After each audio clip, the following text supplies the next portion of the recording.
Precificação. Então, nós falamos em vídeo anterior dos tipos de precificação, que é aquela baseada nos custos de produção e aquela baseada no mercado consumidor. Agora a gente vai falar de fato como é que eu vou atribuir um preço para o meu produto. A gente já viu que baseando-se apenas nos custos de produção é um erro comum, tá? Então, nos custos, produção e comercialização é um erro comum, porque aí você está competindo por preço, principalmente para o pequeno. Se for o grande, ok, tem economia de escala e dá para fazer isso.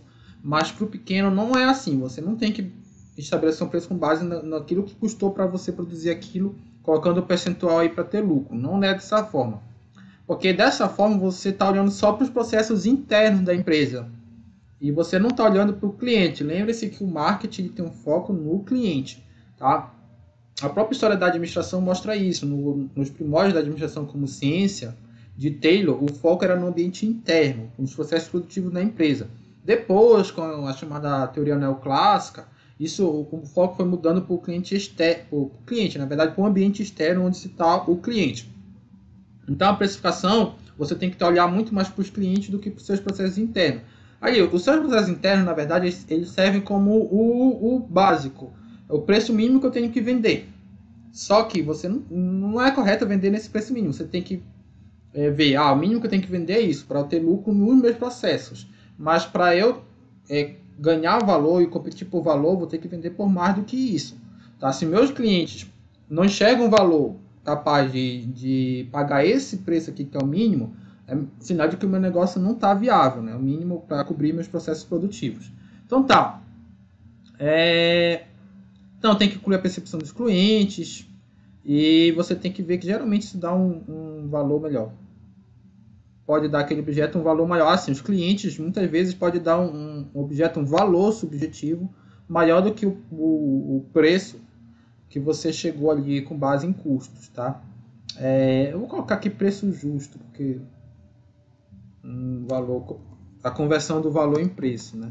A gente viu que é diferente, mas o valor uma hora vai se converter em preço, que é chamado preço justo. Olha só o exemplo. Em um leilão, uma obra de arte pode alcançar um preço muitas vezes acima de seu custo.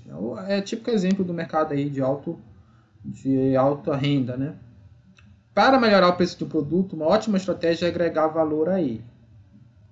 Então, é necessário conhecer detalhadamente a clientela, reconhecendo seus desejos e escalas de valores. Então, você tem que conhecer aí quais são os desejos do cliente e o que eles entendem por valor, né?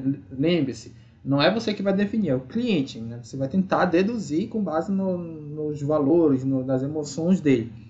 Verificar se há necessidade das suas expectativas e necessidades. Se há satisfação das suas expectativas e necessidades.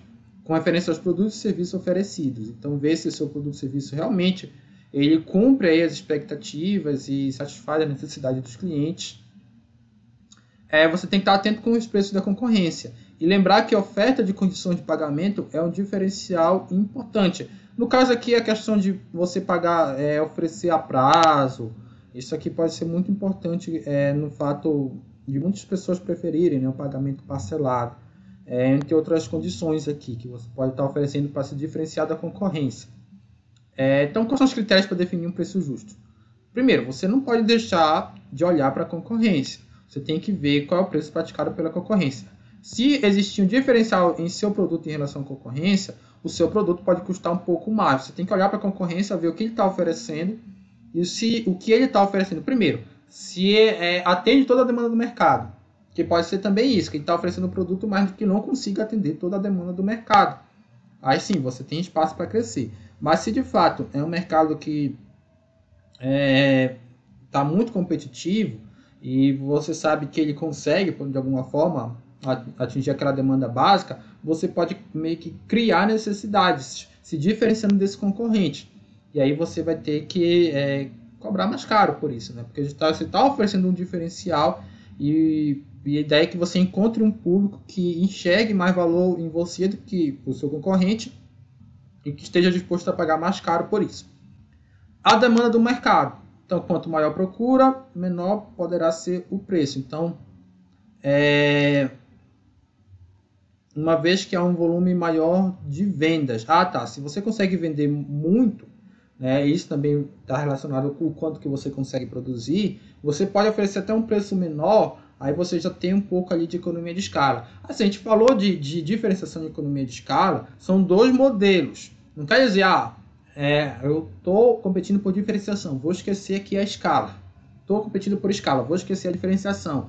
Na verdade, ele não funciona assim 880. As duas coisas existem, tá?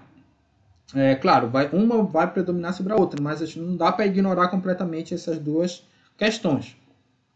E os custos para produzir determinado produto. Então, quanto maior o custo, maior também terá que ser o preço. Então, os dois aqui você não pode deixar de olhar para os processos internos também, embora seu foco seja o cliente, que é o ambiente externo, tá? Não é esquecer completamente o ambiente interno, mas é focar no ambiente externo. E assim, existem armadilhas de você vender barato. Primeiro, a redução da margem de lucro.